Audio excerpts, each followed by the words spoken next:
Welcome to the Cutting Edge Health Podcast with Jane Rogers, where we discuss science to help prevent cognitive decline.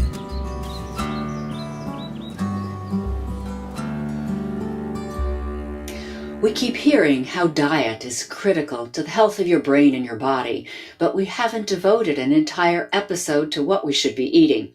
And today we do that. We dive deep with one of our regular guests, functional medicine doc, Dr. Lisa Broyles. She weaves tips from the founder of functional medicine, Dr. Mark Hyman's latest book, The Pagan Diet, with her own dietary advice. There are nuggets in this interview for even the person who thinks they are diet savvy already. So welcome back, Dr. Broyles. How are you today? Doing great. Thank you for inviting me back. Good. You're welcome. So tell me about this book you are very excited about. We know diet is super important as the foundation for our health and our cognitive health. But you got very excited about the Pagan diet. I did. I think that there's lots of diets and there's lots of fads out there. And the Pagan diet is Dr. Mark Hyman's attempt to say, hey, this isn't a diet. This isn't a fad. This is some simple strategies that everybody can follow. And yes, we should personalize individually little key points here and there. But there are just some basic, healthy, smart pointers that I think are absolutely critical. If you are trying to keep your brain healthy, you have got to feed it the right food. So thank you for taking the time today to really dive into this with me. Okay, so we got a lot to cover. Yes. So let's start with just food. He outlined 7 principles to talk about when you come to food, and one is rainbow foods. Yes. So it's interesting that the color of your food can actually help you know what that food is going to do for your body. If you look at your plate and it's all white and yellow and gray, you probably shouldn't be eating anything on it. So you want to eat foods. The deeper the color of your food, the better it is for you. So he talks about how foods that are red are anti-inflammatory and they help your immune system. Foods that are blue improve your memory and your help with depression and anxiety. Things like plums and eggplants, blueberries. You think brain health when you see blue and purple.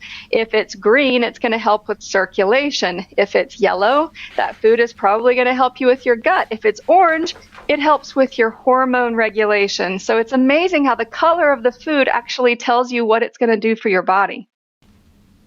That's incredible. Okay, so moving from the brightly colored fruits and vegetables to whole grains. Yes.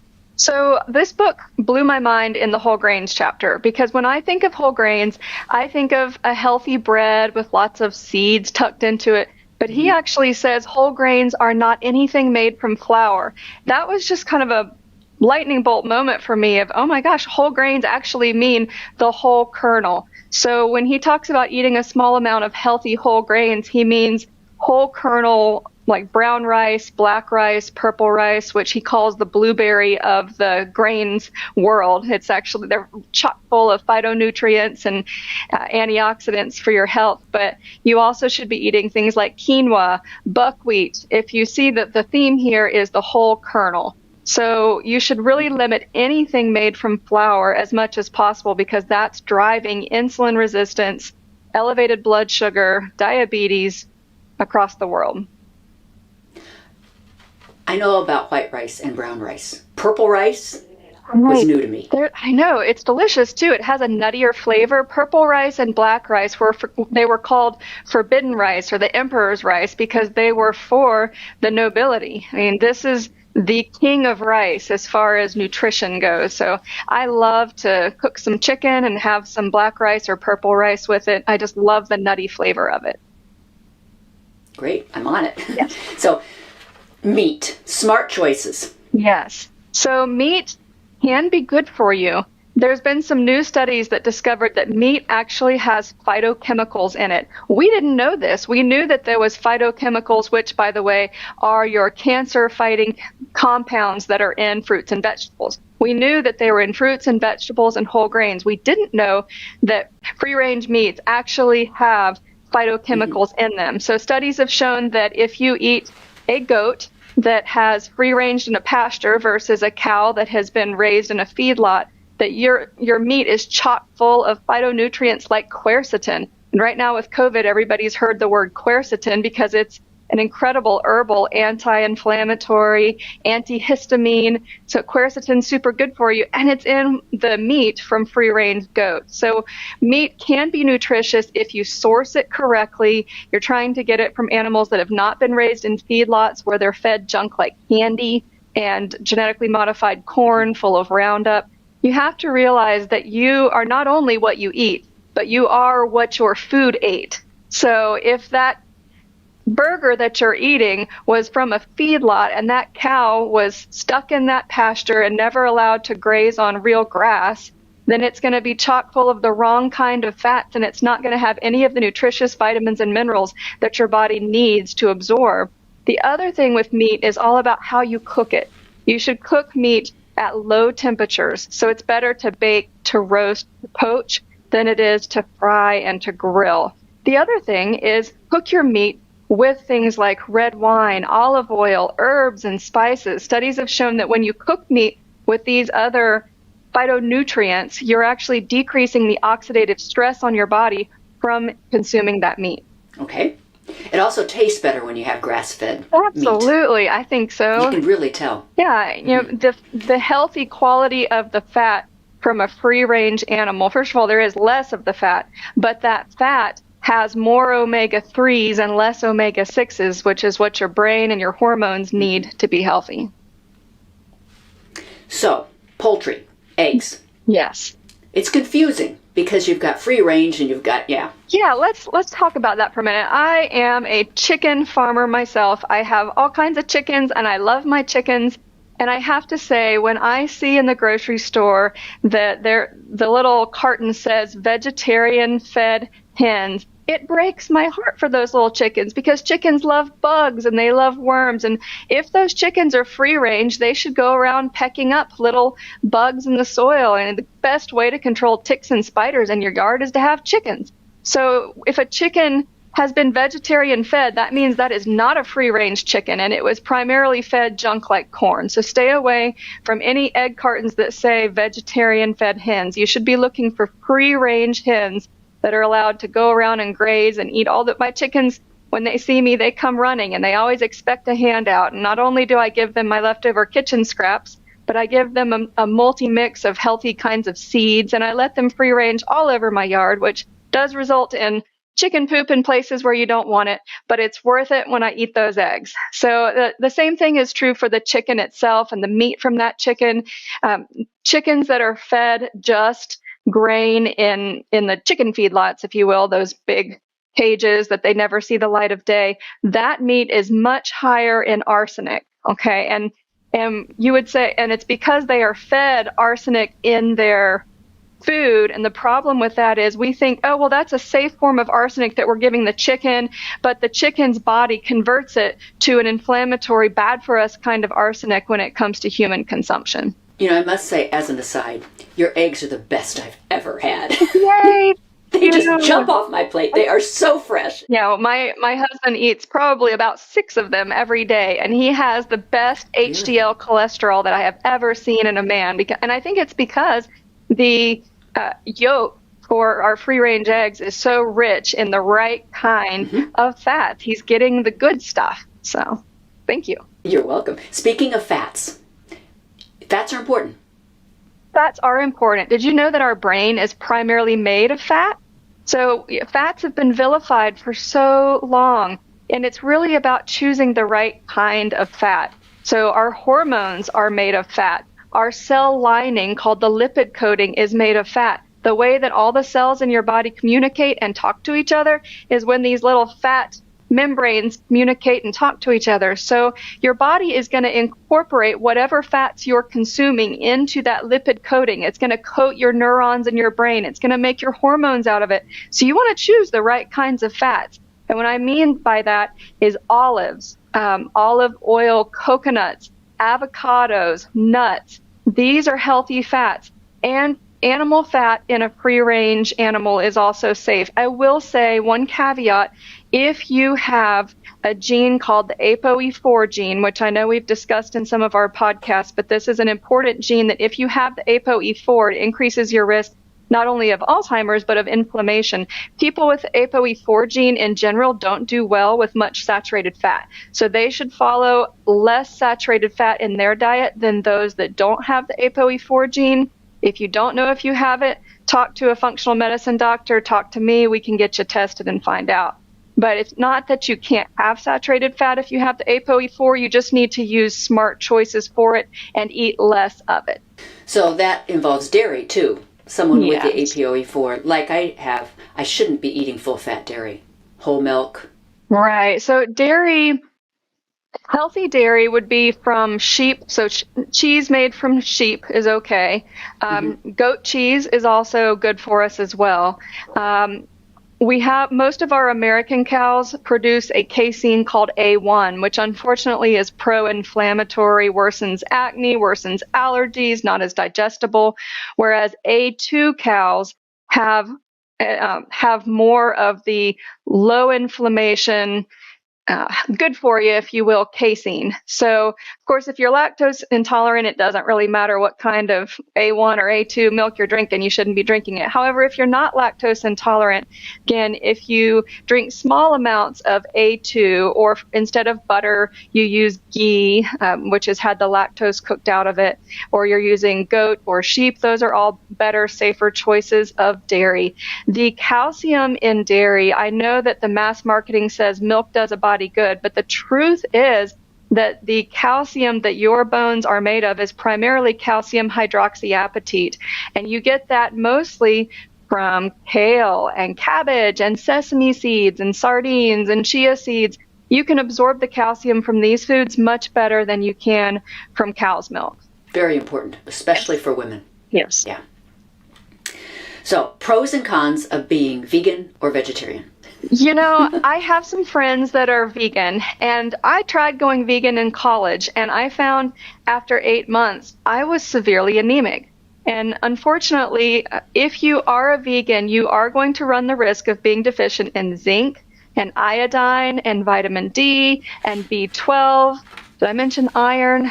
So you may have to take a supplement for some of these minerals and nutrients that you're lacking in your diet. But the other important thing, if you are a vegan, is make sure you are getting protein, especially for muscle building. You really need protein. So safe sources for a vegan would be pumpkin or pea or hemp protein, and making protein shakes. But you do have to make an extra effort to get enough of the right form of protein.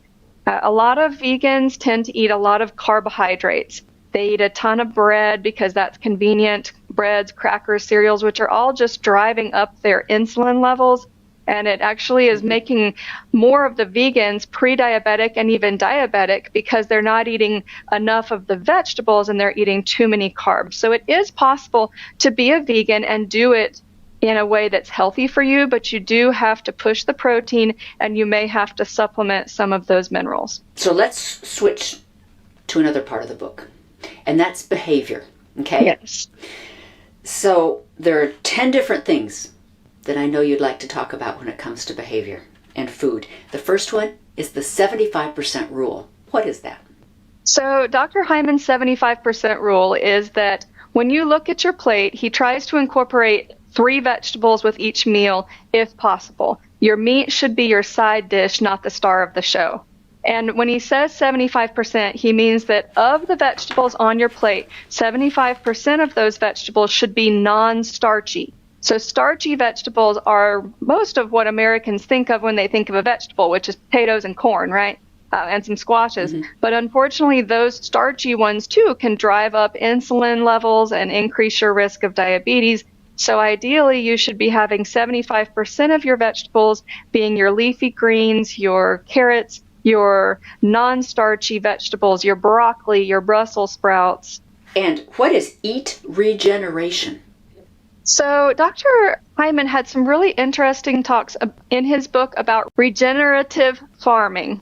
Regenerative ecosystems. So he's talking about how we're all worried about greenhouse gases, right, and carbon dioxide emissions. But the truth is, feedlots produce all the fertilizer that goes into the way that we're currently farming, and these huge feedlots of animals, they're producing tons and tons of junk fertilizer, which is then ruining the soil around them and running off into our rivers and streams and killing our fish and our shellfish that are important. So he's saying that the nitrous oxide that is produced from poor farming practices actually has a much higher content of greenhouse gases than carbon dioxide. So he's saying reward the farmers that are farming responsibly. And, when they free-range their animals, they use the manure from those animals in their own farm. So I have kind of a mini version of this here at my house. I try to homestead, and I have a llama and goats. And that llama poop, I call them llama berries. I just spent this past weekend, I've got blisters on my hands because I was scooping up mound after mound of llama poop, and then I took it and I sprinkled it all over my garden, and my husband tilled it into the soil, and we are preparing our soil for our spring vegetable garden.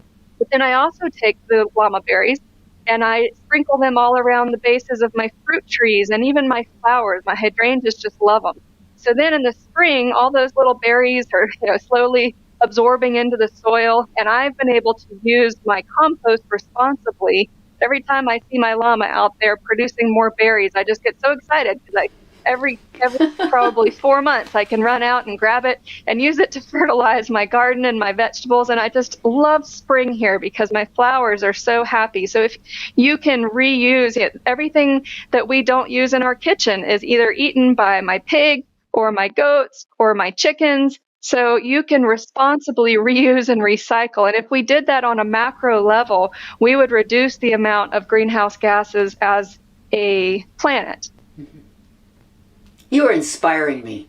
I want a llama and chickens. Well, they do spit, so beware. I have to make sure I don't look her in the eye when I feed her, or I get a face full of very nasty tasting goo. You don't bite the hand that feeds you, and she spits the hand that feeds you. That's not good. And she doesn't like men, so there you go.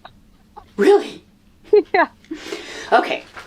So Dr. Hyman does not like sugar. What are his reasonings? So he talked a little bit about high fructose corn syrup, which is it's a chemical. It's artificially made, and you should always check your labels for high fructose corn syrup. It is the number one reason why children are developing fatty liver. It's absolutely terrible. It increases fatty liver in adults as well, but high fructose corn syrup is extremely addictive. It makes your brain crave it. And all soda products, no matter what it is, Pepsi, Coke, pick your poison, all of these soda products have high fructose corn syrup. Even a lot of breads on the shelves, ice cream. So check your labels, make sure there is no high fructose corn syrup.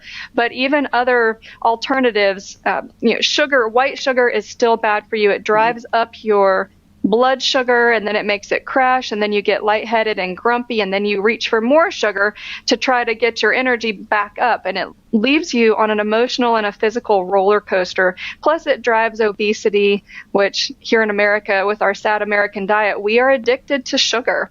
If you can start your children off young and not giving them a lot of sugar, hopefully they will not have as much of a craving for it when they're older. I get so many adults that come to me and they say, I absolutely crave sugar. I want to eat right. But when it comes to that late night ice cream, I just can't get away from it. And so I would encourage them to try something like a handful of blueberries instead of reaching for the ice cream, okay? Because your blueberries are going to lower your cortisol levels while you're sleeping, and hopefully get your mood better because they're blue.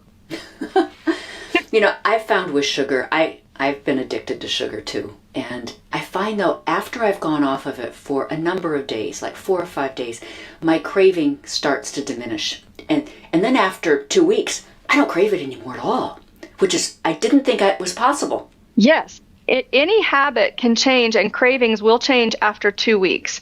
So that's true for any craving, whether it's nicotine or sugar or alcohol. 2 weeks without it and your brain resets, and you'll find that foods that didn't taste sweet or even tasted bitter to you before now taste sweet. My husband the other night made this delicious kohlrabi recipe, and I had no idea that kohlrabi could actually be sweet, and that's a vegetable kind of like broccoli.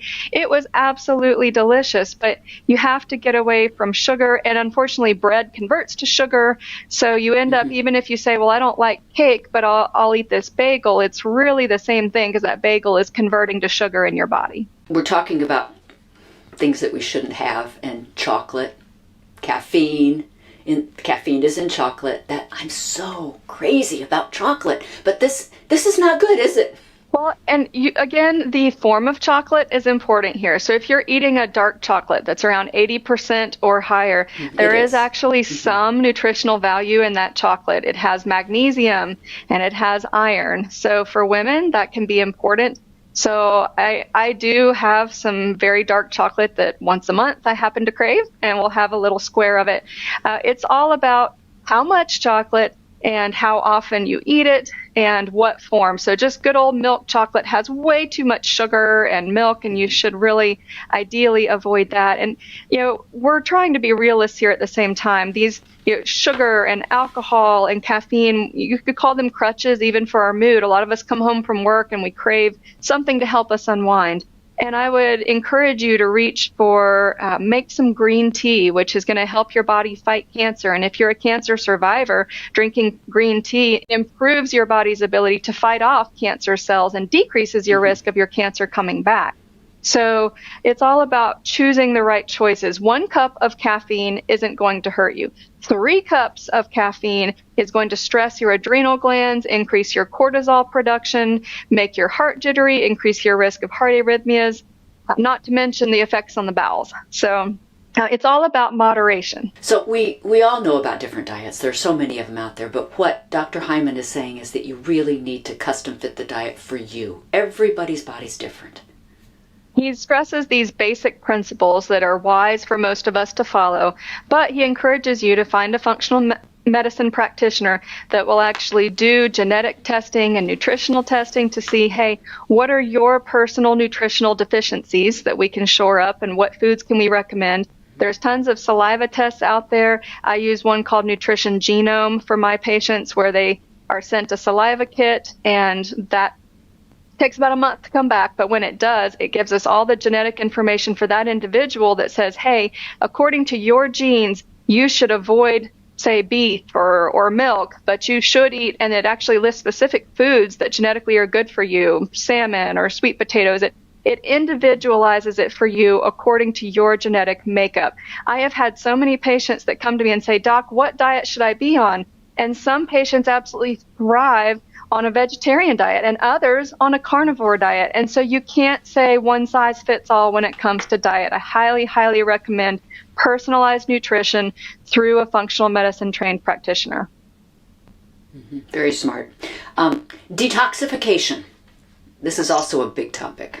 It really is. And there's lots of ways to detox. My family does a 2-week liver cleanse, and I involve my children, and they moan and groan, but they kind of like it at the same time. And your liver is your most important detox organ. So Dr. Hyman just briefly touches on making sure that you have some strategies. Not only should you once or twice a year be doing something like a liver cleanse, gallbladder cleanse, colon hydrotherapy, but you should also just on a day-to-day diet try to do things that improve your body's ability to detox. For example, since your liver is your primary detox organ, every day that you drink alcohol or you take Tylenol, your liver cannot detox. It's the same thing as if you took the trash out of your trash can, tied the baggie up, and stuck it right next to your trash can instead of taking it outside. Well, it's going to start to stink, right? And it's still in your body. Mm-hmm. So your liver just freezes when it comes to its ability to detox. So my personal rule is no more alcohol than a drink 2 days a week.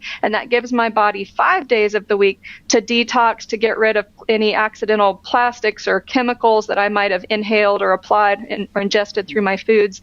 And, if you have chronic pain and you're taking Tylenol every single day, again, you are inhibiting your body's ability to detox. The other important thing is to eat within a window. So especially if you have prediabetes, insulin resistance, or diabetes, you really should stick to eating between a 8 to 10 hour window of the day. So you eat an early dinner, say by 6 p.m., and then you don't eat breakfast until around 8 a.m. the next morning. That's 14, even better, 10 a.m. That gives you 16 hours where there is no food coming in. That also helps something called the migrating motor complex, the MMC, which in your gut helps peristalsis. It helps food move through. It helps bacteria move through, decreases the risk of you developing irritable bowel when your gut has that chance to rest and kind of flush at night. So that's another strategy for detox. There's lots of others. There's lots of cleanses on the market, but some general rule of thumb for eating organic and free range is also going to help you, because there's going to be less that you'll need to detox when the time comes. When we talk about eating organic, eating free range, I think a lot of people, including myself, think, oh boy, this is going to be expensive. Can I handle this? Can my budget handle it? But Dr. Hyman has some cheap tips to give us that we can save money. He does. I hear that from a lot of people. Well, I can't afford to eat organic. And while it's true that eating everything organic can get expensive, there are certain foods that it's important. You can Google the top dirty dozen foods that you really should eat organic, like apples. My daughter eats 5 apples a day. So I really have to make sure that kid gets organic apples. And she loves Honeycrisp. So God forbid if there's no Honeycrisp apples in the grocery store that aren't organic, because that's what I have to find for her. But yes, you really need to make sure that you are choosing organic products, but you have to think in advance. And so if you don't plan, then you're going to fail. You have to plan ahead. Sit down the weekend before and make a menu of, hey, these are the foods that I want to fix. Therefore, this is what I'm going to shop for. The worst is when you're really hungry, you're just going to reach for the closest thing. And that's usually something like a frozen pizza or a box of macaroni and cheese. When really, if you had planned ahead, prepare some meals on the weekend that then you can use as leftovers through the week. Freeze some portions if you want to.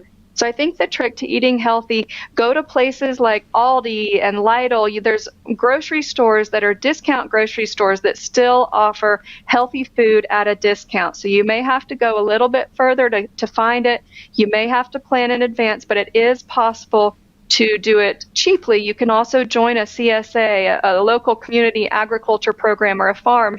Do a cow share where you go in with another family or two and you purchase a cow or a pig. And make sure you have a deep freezer. And get your family involved. This is not something that just falls on the parents. This I guess has to be one of my pet peeves. You really need to make your children eat what you eat. And hopefully what you're eating is healthy, but don't give in to just letting your children snack on cereal and popcorn and junk food, because that's going to start a poor microbiome for that child. That's going to affect their attention and their mood and their future gut health and their future allergies. So the best thing to do is when your child is an infant, try to prepare your own baby foods. I did this with child number 2, where I bought organic non-GMO silken tofu, and I blended that in with frozen organic vegetables like peas, green beans. Introduce all of the vegetables to your baby before you ever let them try anything sweet. Make sure that they have got a taste for those vegetables before you go to the sweet stuff, and that's a really good start. But our children are fed the same thing as we are, and then those children will start to enjoy it. And include your children. Offer to cook with them. Get them a chef hat, a personalized apron, and make cooking fun for them, and they will grow to love shopping for food and cooking healthy foods with you. And that leads right into cooking. To stay healthy, I like to eat out, but I find I don't eat out very much because I don't trust exactly what I'm getting. I don't know where the food is sourced, and I want to cook it at home and trust that it's okay. Yes, unfortunately, it really is important. I don't really enjoy cooking for the sake of cooking. If we're going to be honest here, I do enjoy eating tasty food. I want it to be healthy for me, but I also don't want to spend hours and hours in the kitchen. And I know a lot of us are busy and work and don't have that kind of time too. And there are companies that offer nutritious food already kind of prepared, like Blue Apron, that you can subscribe to, where the healthy food comes to your home and you can cook it a little bit easier, a little more streamlined. I actually just got a pre-prepared meal that I found at the grocery store the other day that I tried out on my children last night and my husband, and I checked all the ingredients and it all looked good and everybody agreed it was great. It took me 10 minutes. So it is possible to eat healthy and do it in a short amount of time, but cooking in advance is good. I love my crock pot. If you can put something in at 10 or 11, we've started doing braised dishes where we are putting a meat in at like 2 or 3 in the afternoon, and you just stick it in the oven, and then you go pick up your kids from school and you do homework, and that your meat dish with your vegetables is just cooking away. I've got some wonderful African tagine recipes that I've been able to do. So braising is a great way to put it in advance, and a few hours later you have a delicious, nutritious meal for your family. Now, do you do an Instant Pot? I do, and I love it. I bought one for my mom, and I kept meaning to buy myself one. So I have heard good things about them. Yeah, you can borrow mine. Check it out. I really like it because I don't like to spend a ton of time in the kitchen either. So this is not just a fad diet at all. This is something that becomes your lifestyle. You have to think about these principles when you go to the grocery store. There's the one theme of trying to avoid the inner aisles in general is a good rule of thumb for the grocery store. You stick to the outside, although the outside of our grocery stores has all the ice cream. So not entirely true, but it does have to be just a general lifestyle and a way of thought. This is not a fad diet. In order to sustain it, you need to start young, eating healthy, preparing your children eating healthy so that someday when they are older, they have healthy habits, healthy guts, and then they can promote those healthy lifestyles for their children and those around them. So let's switch to the final segment of this and look at food as your medicine. The most amazing thing is, even back in the day, Hippocrates said, "Let food be thy medicine." They were right. And functional medicine is rediscovering how what we eat actually determines our genetic expression. So I think of you have these proteins that make your body make DNA that's going to tell it to either get inflamed or be anti-inflammatory, anti-cancer. And I think of it like a railroad track. And there's the train chugging down that track, and you come to a signal where you got to pull that lever, and that train is going to go to the right or the left. Well, there's these signal proteins in your body that, depending on what you're eating, that protein is going to make that train go to the right or to the left. And if the right is pro-inflammation, you're increasing your risk of cancer, autoimmune disease, and Alzheimer's. But if that lever is switched to the left-hand track, then you've got longevity and you've got health and a great gut.